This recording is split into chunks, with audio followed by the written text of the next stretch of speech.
Онака ачик без пардон, американската амбасадорка Брнс им плесна во очи на судиите, вели станете повидливи, функционирајте, оти во вас доверба имаат само 8% од граѓаните. Гостин во утрински брифинг ми е председателката на Врховен суд, господја Беса Адеми. Добро утро. Заедно бивме на тркализната маса која слушавме амбасадорката во обраќањето. Ова обраќање беше пред цела една фила суди, не само од дома, туку и од надвор, па дури и од Америка, ваши колеги суди преку Zoom платформата не следеа. Значи, пораката беше без ракавици. Што вие разбравте од пораката? И што треба да се научи? Добро утро. Благодарам на поканата да присуствувам во вашата ценета емисија. Да, на вчерашната меѓународна судска конференција беше истакната прашањето за недовербата на граѓаните во судството, која што години наназад, децени наназад е болна тема на нашето македонско судство. Ние сме свесни како суди, свесни сме за таквата состојба, но за тоа за нас е еден голем предизвик за да работиме и понапорно. Сметам именно дека ова е еден исклучително сериозен, сложен процес и е потребно еден сериозен пристап кон ова прашање. И поради тоа ние како суди, како Врховен суд на Република Северна Македонија, акцентот го ставаме на транспарентноста. Нас не охрабрува, морам ова да го споменам, дека нас не охрабрува констатацијата на председателот на Судот за човекови права, почитуваниот судија Роберто Спано, кој што беше во официјална посета на Врховниот суд во Република Северна Македонија во ноември месец минатата година за прв пат во нашата држава и во Врховниот суд, при што покрај другото кажа дека судските реформи, нагласи дека судските реформи и Врховниот суд се движат во правилен правец. Но добро, ве замислили сепак пораката, таа беше многу пластично кажана. Обично дипломатите дипломатски речни користат, ама вчера мислам дека амбасадорката излезе од тој дипломатски речник. Мислам дека сите ние се загриживме за таа констатација, како што и кажав, и свесни сме за таа состојба, затоа и работиме напорно за да се смени таа перцепција во општеството, да се врати довербата на граѓаните во судскиот систем. Што правиме ние и што прави Врховниот суд во овој правец? Не се препознавте како Врховен суд во пораката? Се препознавме, но ние напорно работиме за да ја вратиме довербата. Првата наша основна цел е да го доближиме нашето македонско судство кон европското законодавство, односно да ги прифатиме и да ги примениме во целост стандардите на европското законодавство и да се прилагоди. Тоа е едната работа што ние напорно во изминатиот период го работиме во Врховниот суд. И како што кажав, транспарентноста. Еве ќе ви кажам еден еклатантен пример. Во јавноста беше познат случајот Панчевски. Врховниот суд се издигна на целата ситуација општествена и на директен начин и преку мислење од одделот за казниви дела и директно во донесената одлука се повика и ја примени практиката на Европскиот суд. И ако морам да кажам, заработивте и критики како Врховен суд? Не би рекла дека критики... Од јавноста? Од јавноста, да, се кажа како соопштение, но не знам, веднаш после тоа реагираше Врховниот суд со соопштение и мислам дека ја кажавме целата ситуација од кои причини е дојдено до укинување на второстепената пресуда на апелациониот суд Скопје од страна на врховните судии. Токму тоа со директна примена на практиката на Европскиот суд за човекови права се даде соопштение поопширно. Апелациониот суд е должен И тој како суд е должен да ја прати практиката на Европскиот суд и е должен да постапи по напаствијата на Врховниот суд, што сметам дека целата состојба ќе се среди како што треба. Ја пак ќе се навртам на пораката што беше пратена од Соединетите Американски држави преку својот представник тука нели во Македонија. Америка многу инвестирала и со ресурси, но и со финанси во реформи на судството и со вчерашната порака се гледа дека таа малку и го губи трпението, затоа што работите ги гледа од горе, од птичја височина, за разлика од самите ние кои што не можеме да се видиме какви сме, што сме, нели. И пораката, јас тука ја гледам дека е тронаменска. Еве како. Прво, пораката е фрлена кон вас судиите, дека треба стварно да бидете видливи на тој радар, дека се работи нешто. Второ, пораката е упатена исто кон судската фела, кон некој да се излезе од комфорната зона, тоа е најтешкото, од комфорна зона да се излезе. И трето, пораката до политичарите, тргнете ги вашите раце од судиите да си ја вршат работата. Да, јас лично и како судија ја прифатив таа порака и мислам дека е таа порака добронамерна, за да ние, како што реков претходно, навистина понапорно работиме и бидеме свесни за нашата улога како судии во ова македонско општество.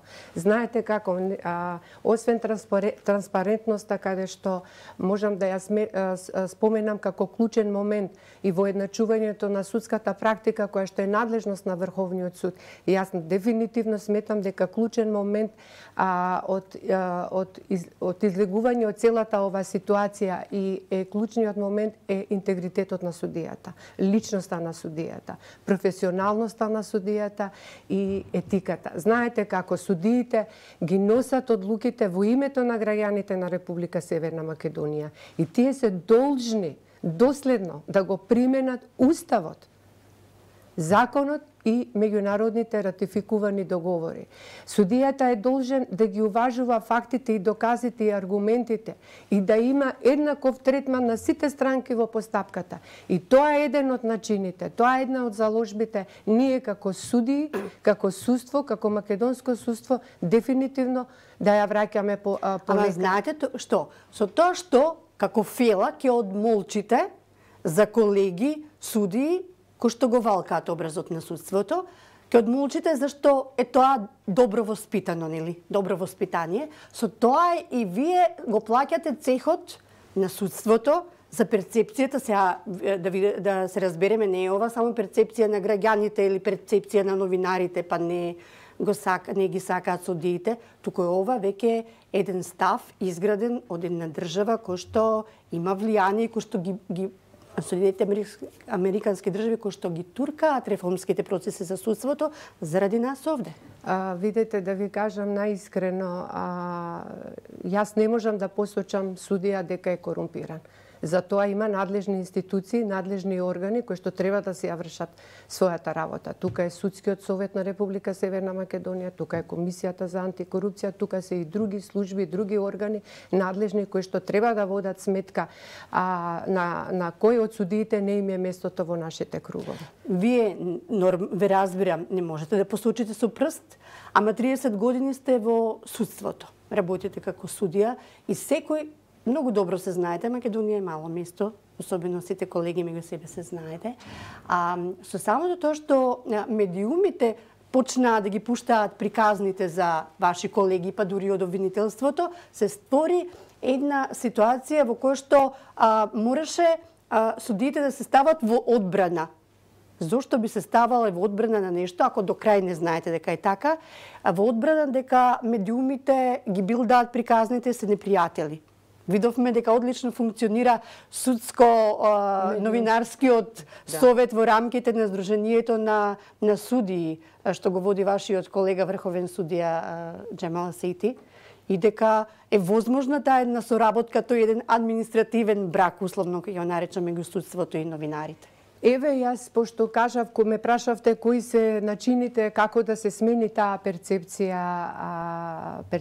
на граѓаните по однос на судството, која што е болна точка, ви кажав дека една од начините е транспарентноста. Еве, ја користам приликата тука да најавам пред вас дека во тек е формирање на Советот за отворено судство, и набрзо ќе се потпише и декларација за отворено судство. Тоа е еден сериозен проект кој што граѓаните ќе имат целостен пристап кон судството, ќе бидат достапни сите информации што ги засегнуваат граѓаните во ова општество за нивните права. Можам да кажам дека покрај отвореното судство улогата на медиумскиот совет секако ќе одигра и круцијална улога за враќање на довербата на граѓаните во судството.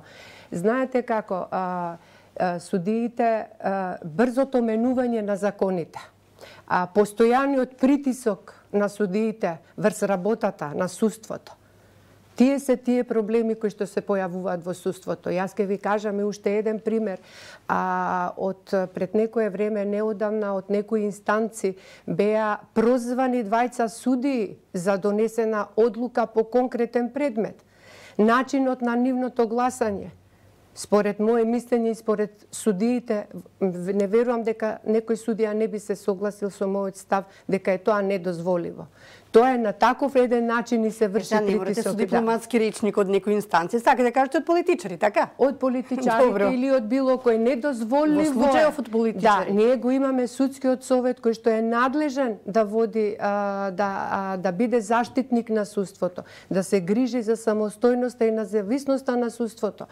И доколку утврди дека некој судија не ја врши својата работа согласно уставот, законот и меѓународните договори, и како може да поведе постапка за нестручно и несовесно работење. Во вашето вчерашно обраќање, токму еден од пунктовите на кои се осврнавте беше и заложбата за редефинирање на жалбената постапка при разрешување судии. Сметате дека тоа како е важно за судијата да почувствува дека има за себе грб од својата фела што ќе го штити?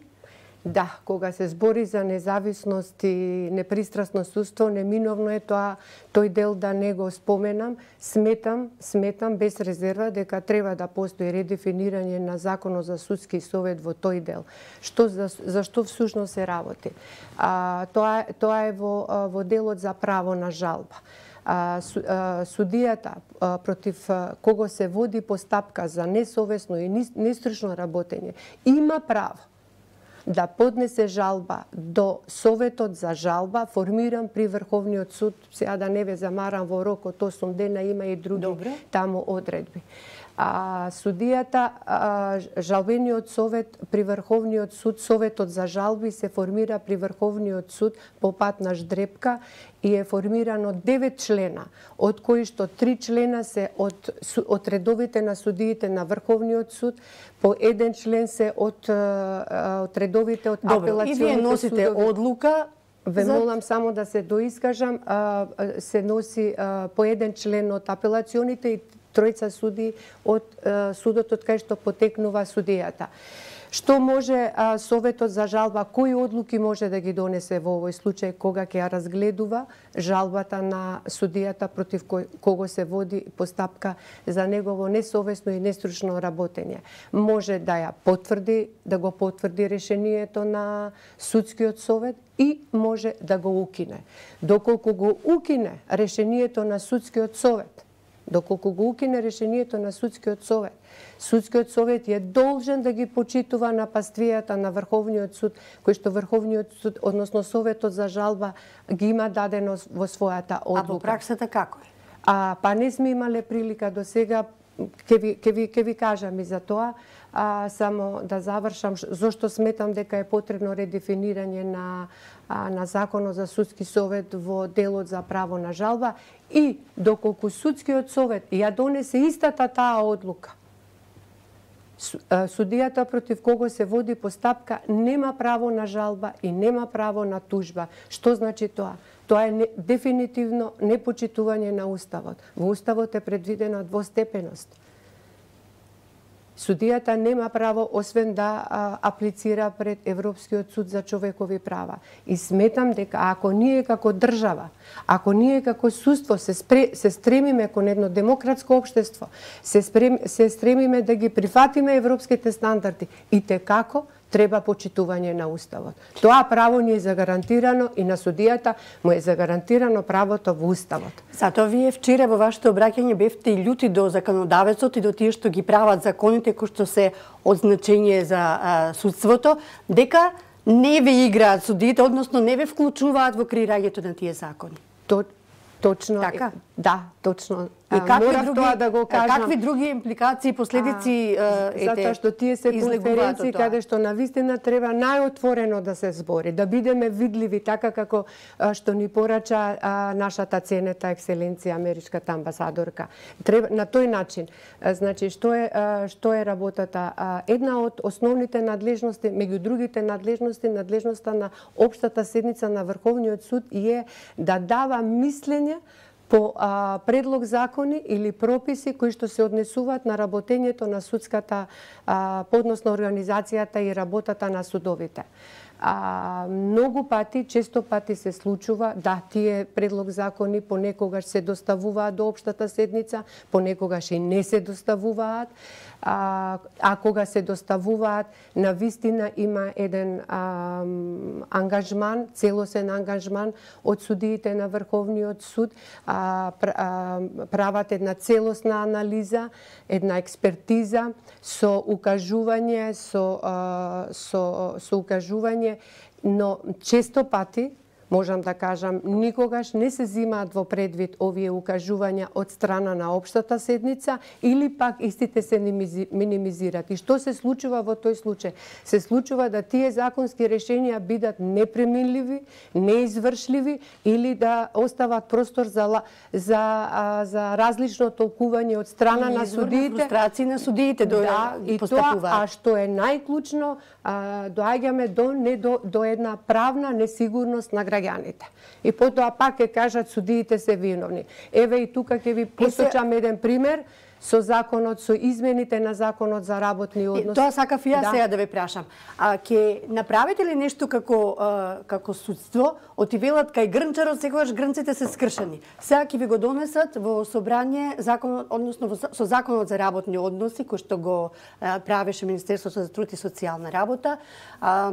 Значи, во вашиот дел што ве засека во судството, дека неконтролирано ќе се пензионираат повеќе суди, отколку што ќе биде процесот на пополнување на тие празни места за судии. И вчера ми се бендеса една анализа направена, ако до крајот на оваа година 60 судии ќе се пензионираат, за 5,5 години, колку што е таа стратегија замислена, тоа се 169 судии пензионирани, а врз главе 130 ќе се вработат, значи 69 ќе ви фалат постојано. Сега, ќе реагирате ли вие, бидејќи некој друг ќе ви го направи законот и потоа вие самите ќе се... Како што напоменав и измените на законот за работни односи, на жалост, не беа доставени до општата седница на Врховниот суд, што значи дека Врховниот суд воопшто не беше консултиран. И мислам дека пред донесување на измените на законот за работни односи требаше да се направи една детална анализа. Добро, требаше, не направиле, сега што ќе направите? Во корелација со Врховниот суд и во корелација со судскиот совет. Воопшто, затоа што овој закон се однесува токму за работата на судството. Што ќе направиме? Врховниот суд нема надлежност да нешто направи. Не како Врховен суд, тука како судска фела, затоа што имате сепак можност во собранието преку, да речеме, алатките, јавна расправа, анкетна комисија, сепак на време да се стопира носењето на законот во делот кој што кај вас не Видете, со тој закон се направи уште една, не само што ќе се одлеат 15-13% суди, ќе се намали бројот на судиите во целото македонско судство. Имаме ситуации каде што судскиот совет согласно поранешниот закон за работни односи им продолжи на судиите, така беше предвидено во законот, им продолжи работа, односно вршење на судиската функција до 67 години. Тие судии ги имат решенијата со кои што им е продолжено, сега зависи кој на како, но колку што ја имам информации до крајот на 2023. Со донесувањето на законот тие суди одат на 1 јули 2022 година. Што може Врховниот суд да направи? Немаме надлежност да направиме. Ние реагираме. Еве, денеска реагира председателот јавно преку медиумите. Реагираат судиите. Треба да има волја од извршната и од законодавната власт оваа состојба да ја реши. А по однос на човечките ресурси, политиката за креирање на човечките ресурси, верувате, тоа е надлежност на судскиот совет. Судскиот совет треба час поскоро да избере нови судии и да може да нема колапс во судскиот систем, да можат судовите безпреходно да вие побаравте исто како до 2005 година сепак да давате мислење кога се ќе се именуваат нови суди, тоа што веќе го нема пракса кај вас. Да, тоа е интересно. Јас како председател на Врховниот суд се залагам да се врати. Да ви се најутат од Академијата за суди и обвинители, бидејќи тие се тие што добро, тие го репродуцираат, произведуваат кадар. Нов кадар за суди и обвинители. Треба да се има во предвид и кадарот што ќе излезе од Академијата за суди и за обвинители првите 3 години нема да може да судат тешки предмети. Со закон е лимитирано кои предмети ќе се судат. Што ќе значи ако сепак на вас е адресирано мислењето за... Тоа значи дека дефинитивно треба да се врати улогата на Врховниот суд, како што беше порано предвидено во позитивните прописи. Општата седница даваше предлог, даваше мислење за секој судија што конкурира. Знаете како, ние најдобро си ги знаеме судиите преку нашите предмети. И јас сум долги години во судството и сум постапувала, сум одлучувала како судија во пограѓански и стопански предмети. Ги знаеме судиите од апелационо подрачје, кој заслужува да дојде во Врховниот суд. Почетокот ви реков најдобро си ги знаете и кога одмолчувате. Не одмолчуваме, има некои наши надлежности, има некои... Не, јас не ви адресирав како Врховен суд, воопшто збориме за судската фела. Ние се стремиме, дозволете уште нешто да кажам, ние се стремиме на вистина да ја вратиме довербата на граѓаните во судството. Не е тоа едноставен процес, тоа е на вистина тежок процес, но на вистина макотрпно сите суди во македонското судство, на вистина сите суди, еве морам и да го издвојам и Врховниот суд на Република Северна Македонија во последниот период, на вистина беше фокусиран во утврдување на начелни правни ставови, начелни правни мислења, макотрпно работи, бевме фокусирани во донесувањето на новиот деловник за работа на Врховниот суд и го усвоивме минатата година во декември месец, што покажува дека на вистина пораката ја сваќаме од граѓаните, од јавноста. Зошто ова го кажувам? Зошто го споменувам деловникот? Тоа е еден сериозен пристап, еден нов пристап на работа во Врховниот суд. Едноставно прифатени се принципите и работењето на Европскиот суд за човекови права и преточено е во нашиот деловник. Ова меѓународна конференција за реформи во судската власт продолжува и денеска. И денеска на крајот од конференцијата ќе бидат заклучоци донесени меѓу кои како да се што да се смени во реформскиот курс на целиот процес во судството и како да се подобри дигнитетот на судиите преку зголемување на доместокот, односно платата. Во моментов, колку што знам, се креира и законот за плати и еве тука шанса и за сите представници од судската фела да се ангажира, за да не излезе после без нас го направија законот и овој закон не функционира како што ние замисливме. Да. Ни помина времето, си направивме убаво муабет, ова е ваше прво гостување воопшто во медиумите, еве. Видете, не било тешко. Не касаме ние новинарите. Да, никако. Вие сте наш коректор. Убав почеток е кога ќе се признае меѓусебно дека таа соработка меѓу медиумите и судството е во функција на граѓаниот. Дека никој никого не мора да мрази и не треба да мрази, дека сите сме на истата страна. Па тогаш се надеваме дека и тој процент на луѓе кои што ќе има доверба во работата на судиите ќе се зголеми. Ви благодарам што бевте гостинка во утрински брифинг.